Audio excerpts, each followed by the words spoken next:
There's a region of France where locals nickname it Little England because there are more British retirees there than French farmers left in some villages. But that's not the best place for English speakers in 2026, and by the end of this video, you'll know exactly why. For many people, France represents the dream. Fresh croissants every morning, beautiful cafes, historic villages, world-famous wine, excellent healthcare, and a lifestyle that seems to encourage people to actually enjoy life instead of constantly rushing through it. But then, reality sets in. Many people ask the same question. What if I don't speak French? Will it be difficult? Will locals accept me? Can I make friends? Can I handle everyday life? The good news is this. While learning French will always improve your experience, there are many parts of France where English-speaking foreigners have built thriving communities. Today, we're counting down best places to live in France for English speakers in 2026. These aren't simply the biggest cities. They're the places where many expats say they felt welcomed, found support, and successfully built a new life. And by the end of this video, you might discover a destination you never even considered. Number 1. Paris. Let's talk reality, not romance. Paris has the country's largest foreign community, over 334,000 foreigners from more than 110 countries, representing roughly 15% of the city's population. That density means you genuinely can function day to day in English if you're in the right neighborhoods. But here's why it's still on the list. If you're a corporate professional, a diplomat, or you work in luxury, fashion, or tech, Paris is unmatched. It's home to the largest English-speaking expat community in France, with hundreds of meetups, English-speaking churches, and international schools. Now, the honest trade-offs. Paris is expensive, among the most expensive cities in the country for rent. The pace is fast. And here's something people underestimate. Because Paris is so large and so international, some expats report feeling less of a tight-knit expat community feel than in a smaller city like Bordeaux or Montpellier. You have to actively seek out groups and meetups rather than bump into your community organically. Number 2. Bordeaux. Bordeaux has quietly become the standout first choice for a huge number of expats relocating to France right now, and it's easy to understand why once you get past the wine.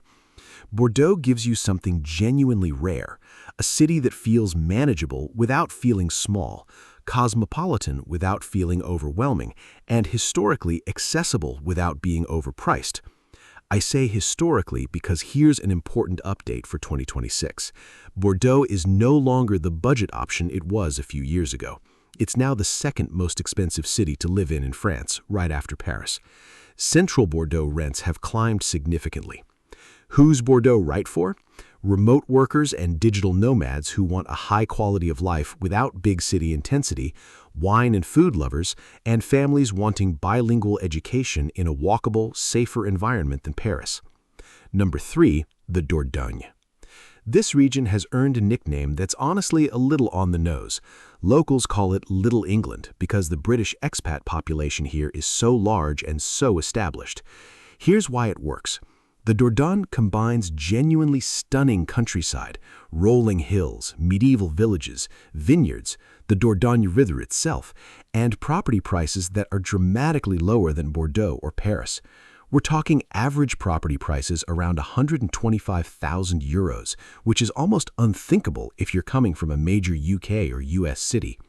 But, and this is where I want to be honest with you instead of just selling you the dream, the Dordogne has real trade-offs. It's rural. Job opportunities are minimal unless you're remote working or retired.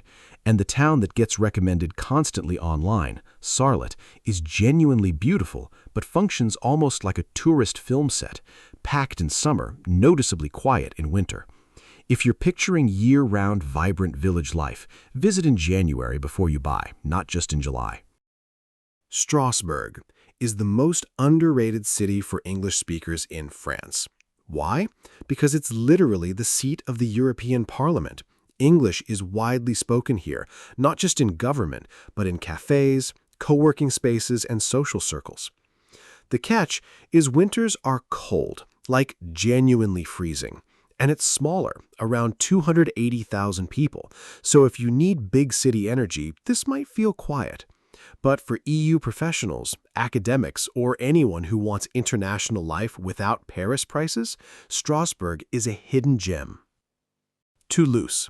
Toulouse is home to Airbus and is a major aerospace and technology hub, which means it offers genuinely strong job opportunities for English-speaking engineers, researchers, and aviation professionals in a way almost no other French city can match. It's also got a great location, close to both the Pyrenees Mountains and the Mediterranean, with a strong existing expat community, particularly in the Occitanie region, which is invested in international schools, bilingual nurseries, and English-speaking medical facilities specifically to support that community. Lyon. Lyon consistently gets ranked as one of the best cities in France to live in, not just visit, and it deserves the reputation. Lyon is France's culinary capital, home to chic, walkable neighborhoods like Presqu'île and Croix-Rousse, efficient public transport connecting to business hubs like Part-Dieu, and genuinely excellent green space, including Parc de la Tête d'Or. What sets Lyon apart from Nice or the Dordogne is the job market. It's a real, diversified economy, not just tourism and wine. That makes it one of the two best cities on this entire list for career opportunities, alongside Paris, but at a noticeably lower cost of living and a slower, more livable pace than the capital. Montpellier. Montpellier gives you a warm Mediterranean climate, a genuinely youthful energy thanks to a massive student population, beautiful boulevards, and this is the key differentiator, a noticeably lower cost of living than Nice or Marseille, while still being close to the Mediterranean coast.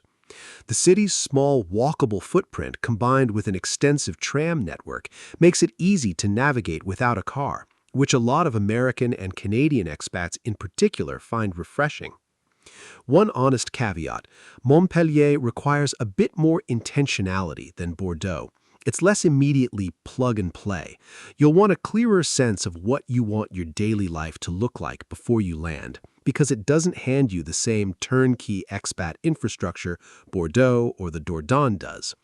The job market is also smaller than Paris or Lyon, so if career growth is your top priority, keep that in mind. Nice.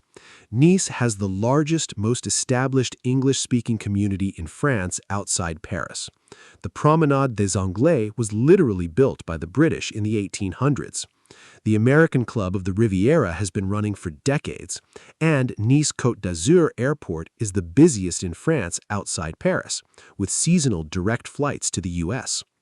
The climate is Mediterranean perfection, 18 to 25 degrees Celsius year-round. Healthcare is excellent. International schools are top tier, and for retirees, this is paradise. The catch is it's not cheap. One bedrooms run 850 to 1,050 euros. Summer tourism is intense, and the rental market is competitive because owners prefer lucrative short-term holiday lets over long-term leases. But if you can afford it, Nice offers something no other city does, a fully English-speaking infrastructure in one of the most beautiful places on Earth. You can arrive speaking zero French and build a full life